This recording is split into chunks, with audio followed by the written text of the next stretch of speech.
pindahkan ke sana ya. Ya ini ya. Karena kan kita pinginnya dalam bentuk dx ya. Kita pindahkan ke sana. Itu berarti sama dengan y kuadrat plus y plus x kuadrat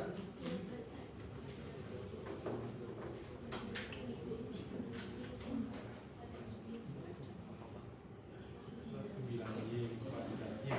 Kemudian kita bagi x semua ya. Jadi ini dy dx sama dengan berarti kita buat y per x plus ini x plus 9y kuadrat plus x. Ini bisa nggak kita buat dalam y per x ya?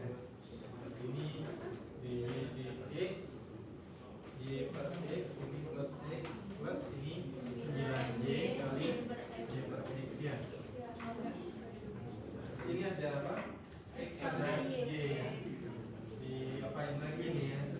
Nah ini jadi kalau mau dibuatkan domain y per x ya semuanya harus y per x gitu ya. Kalau dia masih ada x dan masih ada y, ini berarti nggak bisa ya. Jadi di sininya harus y per x semua. Sehingga persamaan ini bukan persamaan diferensial mungkin ya. Nanti penyelesaiannya bagaimana? Mungkin bisa dilakukan pemisahan variabel mungkin aja ya. Nanti kita balik lagi ke sini ya. Jadi ini bukan persamaan diferensial mungkin. Jadi kita tidak bisa selesaikan dengan persamaan diferensial mungkin ya. Nah, caranya bagaimana menyelesaikan persamaan diferensial mungkin ya? Ketika kita sudah mengetahui bahwa itu persamaan diferensial mungkin, maka penyelesaiannya itu seperti ini ya. Jadi kita buat pakai ini aja ya.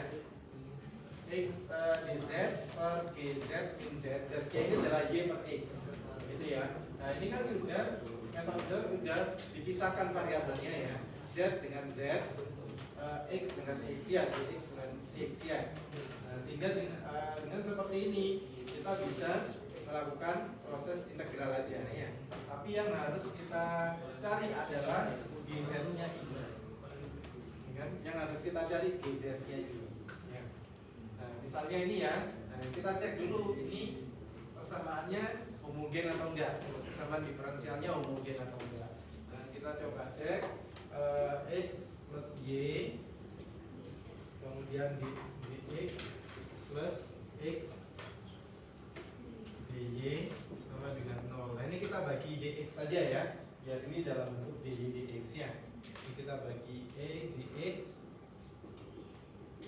ya, x plus y plus x dy dx sama dengan 0. Ini kita pindahkan ke ruas ini ya, x dy dx sama dengan ini berarti min x min y ya.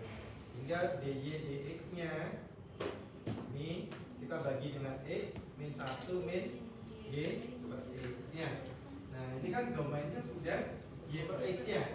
Ini kan berarti g sebagai domain y per x. Nah kalau y per x nya kalian buat z, berarti kan ini juga bisa juga gz nya ya. Gz nya kita tulis sebagai 1 min z ya. Kita sudah punya nih nilai gz-nya ya. Ya kan? 1 min z ya. Min 1 ya, min 1 min z ya. Ya kan? Kita punya gz-nya. Penyelesaiannya gimana? Kita masukkan aja ke sini. Udah, pakai persamaan ini. Enggak usah yang atas hiraukan aja ya. Kita pakai persamaan yang ini ya. Nah, kemudian kita masukkan berarti ini dz. Nah, dz-nya yang mana? Kita masukkan ini min 1 min z nya. Min 1 min z lagi sama dengan dx. Sini berarti dz min 1 min 2z nya sama dengan dx per x. Nah ini kan bisa kita buat gini aja ya, min dz per berarti ini kan 1 plus 2z nya sama dengan dx per x. Nah, dz nya saya pindah ke ruas kanan ya. Berarti kan dx per x plus dz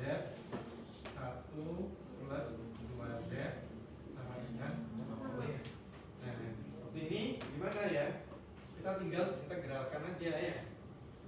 Kita tinggal integralkan, sehingga ini jadi ln x plus ini jadinya apa? Ln 1 plus 2z. Benar ya? Plus c. Ya. Nah, z-nya kan ini ya. Ini atau kita buat ln aja ya. Dan c kan sama-sama konstanta ya. Nah, ini berarti ln x plus ln 1 plus 2 y per x plus c sama dengan 0. Kalian tulis ini juga nggak apa-apa ya. Atau udah nggak itu integralnya itu ada setengah ya. Kita di sini ada setengah ln 1 plus 2z. Nanti kita cek lagi ininya ya, integralnya ini ya, integral 1 plus 2z ini ya.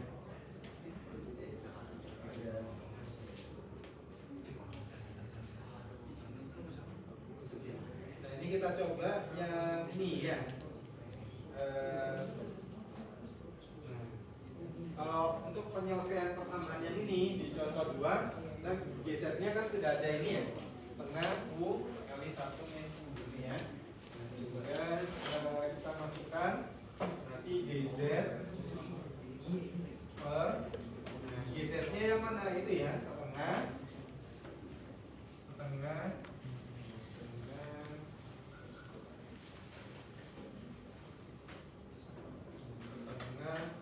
z min seper z nya, kemudian min z sama dengan dx per x. Jadi seperti ini ya. Nah, ini kalian otak-atik lagi equationnya, persamaannya ya.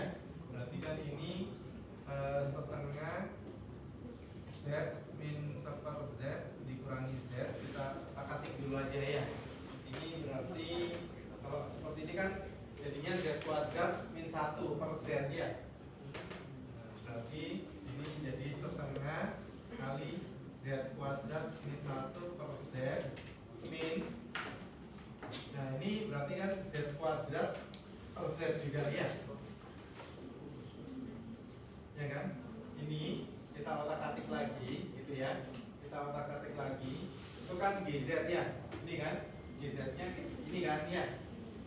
GZ-nya yang ini ya. GZ-nya kan yang ini ya. Kita masukkan ke dz per GZ min fungsi z dikurangi z sama dengan dx per x ya. Nah, fungsi z-nya kan ini. Nah, ini gimana? Ini kita otak-atik lagi aja ya. Dengan menggunakan aljabar aja. Berarti ini berarti setengah z kuadrat habis ya. Ini kan ya. Berarti kan ini tinggal min seper 2z-nya. Min seper 2z kan? Ya. Benar nggak? Ini kan z kuadrat dikurangi z kuadrat kan habisnya. Jadi tinggal min 1 kali 2z ya. Tinggal min seper 2z, sehingga kita masukkan aja z min seper 2z sama dengan dx per x. Itu kan ya. Nah, ini kita pindah ke atasnya. Berarti kan dx per x plus 2z dz sama dengan ini. Iya kan? Pindah ke sana ya. Seper 2z kan sama dengan 2z kan ya? Seper 2z. Ini udah, ini kita tinggal integralkan. Jadinya ln x sama dengan ln x plus z kuadrat plus c sama dengan 0 ya. Nah, z-nya kita balikin lagi ke y per x ya. Berarti y per x kuadrat plus c sama dengan sudah ya.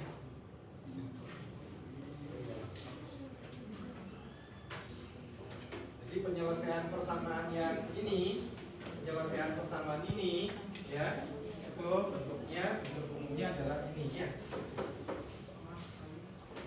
Ya, jadi ini ternyata ini persamaan homogen, ya. Persamaan homogen syaratnya adalah ini harus bisa kita ubah dalam bentuk fungsi dengan domain y per x atau domain z, ya. Nah, ketika kita sudah menemukan fungsi sebagai domain z, penyelesaiannya kita masukkan ke mana? Kita masukkan ke persamaan ini, ya. Kita masukkan ke persamaan ini, ya. Ini kurang ini ya, kalian tinggal otak-atik ini ya, kayak ini misalnya ketemunya seperti ini, bagian di sini nih di otak-atik gitu ya. Di otak-atik, nah ketemunya seperti ini, jadinya mencapai 2z ya. Seperti itu ya. Bisa kalian coba yang sinus ini ya, bisa kalian coba ya. Ini gampang kok ini ya, itu kan bisa coba ya, menyelesaikan ini ya.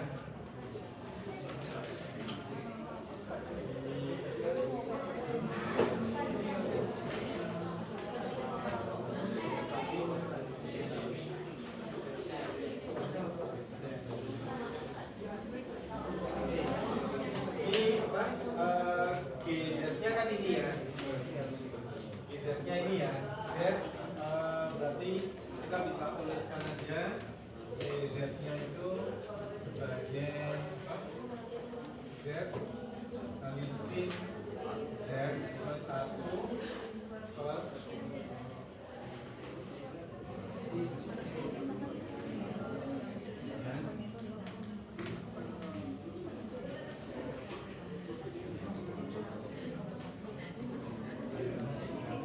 kemudian kita masukkan aja berarti dz per z z plus 1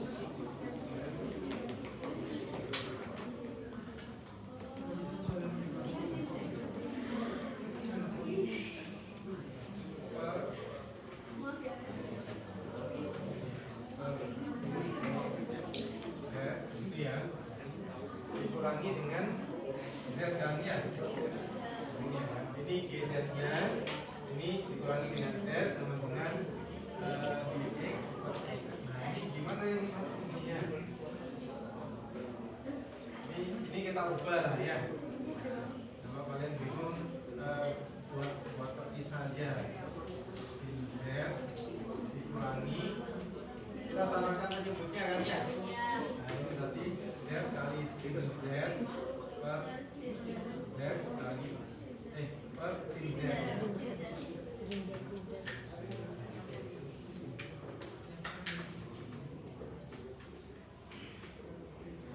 Ini dikurang ini kan habis toh ya. Ini habis toh.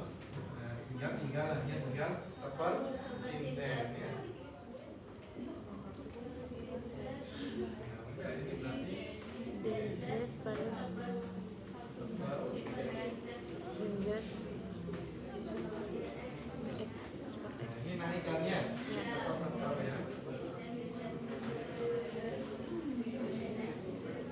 Jadi tinggal integralkan gampangnya ya. Integralnya sin apa? Ini integral dx per x kan lah. Nah setelah ketemu z-nya ya, nanti diubah aja z-nya sebagai y per x ya. Ya. Penyelesaiannya ya udah pakai itu aja ya. Tapi kita harus cari fungsi z-nya terlebih dulu ya.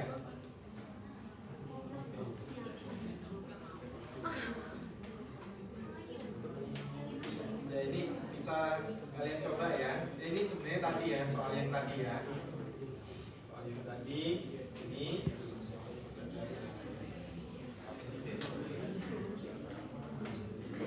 sama ya yang tadi ya, bukan soal bisa dipahami ini ya. Jadi kalau kalian punya ini bentuk persamaan diferensial itu ternyata tidak bisa dilakukan metode pemisahan variabel, kalian cek persamaan diferensialnya homogen atau enggak ya.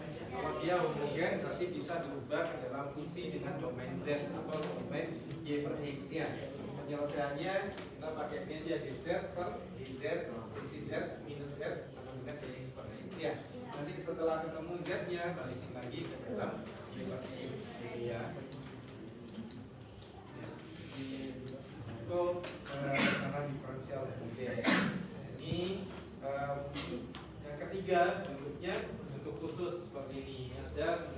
bagian dx-nya dia punya ax plus y gitu ya. Ax plus y, di bagian y-nya dia punya x dan juga punya y. Ini tidak bisa dilakukan metode pemisahan variabel sampai kapanpun ya, karena ini di sini dia mengandung y, di sini juga mengandung x. Kalian bagi sama aja ya, sampai kapanpun nggak akan bisa dilakukan metode pemisahan variabel. Sehingga kalau ini ada dua kemungkinan bentuknya ya. Jadi bentuknya ada dua kemungkinan. Ketika c dan r-nya konstanta di belakangnya itu 0, berarti bentuk persamaannya akan seperti ini.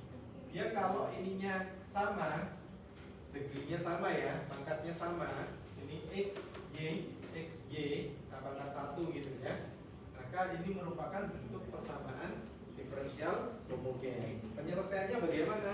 Ya kalian ubah dulu sebagai bentuk fungsi sebagai domain y per x gitu ya. Nah, misalnya kita ambil aja ya ax plus by, misalnya saya buat x, misalnya kita punya fungsi seperti x plus 2y dx, kemudian plus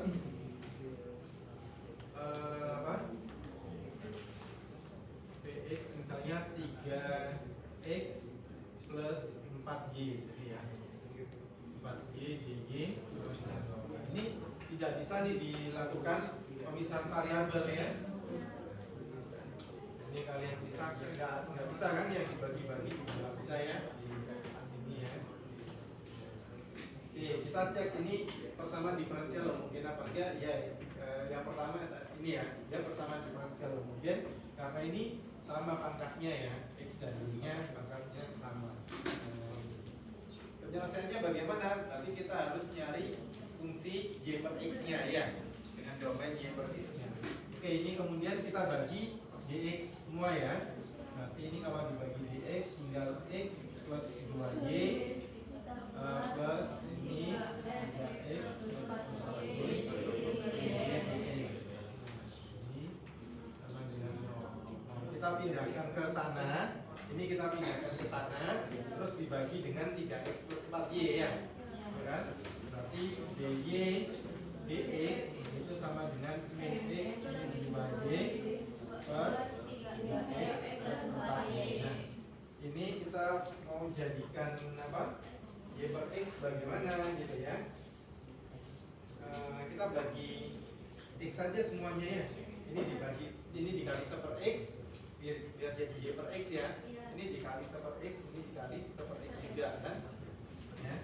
Ini dikali dengan 1 per x, ini juga dikali dengan 1 per x. Ini akan jadi 1 min y per x dan 3 plus 4y per x ya. Hingga fungsi z-nya ini ya, sehingga dy dx atau ini kita anggap y per x-nya sama dengan z, y per x-nya sama dengan z, sehingga kita bisa tulis min 1 min 2z per 3 plus 4z. Dan ini z-nya ya.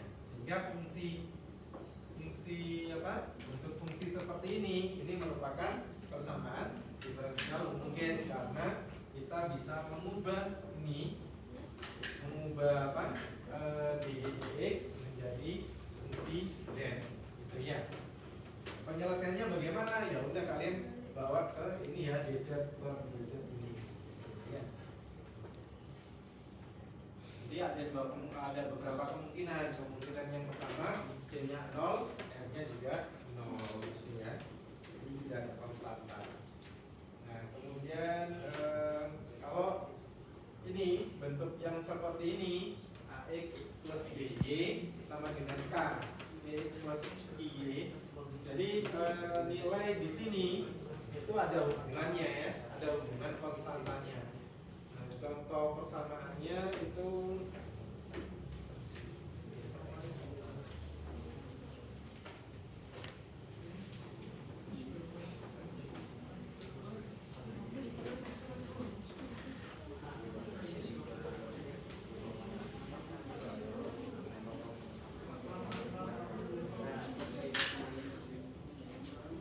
misalnya contoh persamaannya seperti ini ya. Saya buat ini aja deh. 3y plus 4 misalnya ya, dx, kemudian plus yang ini 2x plus 6y plus 5 misalnya ya, y sama dengan 0. Nah, misalnya seperti ini, c, r dan c nya nggak 0 ya, tapi ada ya, ada di. Nah, berarti ini kan x plus 3y itu kan sama dengan setengah kali ya, ya kan? Setengah kali 2x plus 6y, benar ya? Ya kan? Nah, berarti di sini adalah k-nya setengah ya. Ya kalau seperti ini ya, kalian nggak usah menghiraukan yang ini ya, yang atas ini kita pakai persamaan ini ya. Jadi dx plus ini kan hanya du ya, ini nggak ada x-nya, hanya ada u-nya ya. U-nya biarkan aja, u-nya itu apa? U-nya nanti px plus qy ya. Berarti u-nya itu sama dengan 2x plus 6y. Nanti kalau sudah ketemu u, balikin lagi, substitusikan lagi, balikin ini lagi, px plus qy ini balikin lagi gitu ya. Jadi nanti kalian atur lagi dengan menggunakan persamaan aljabar ya.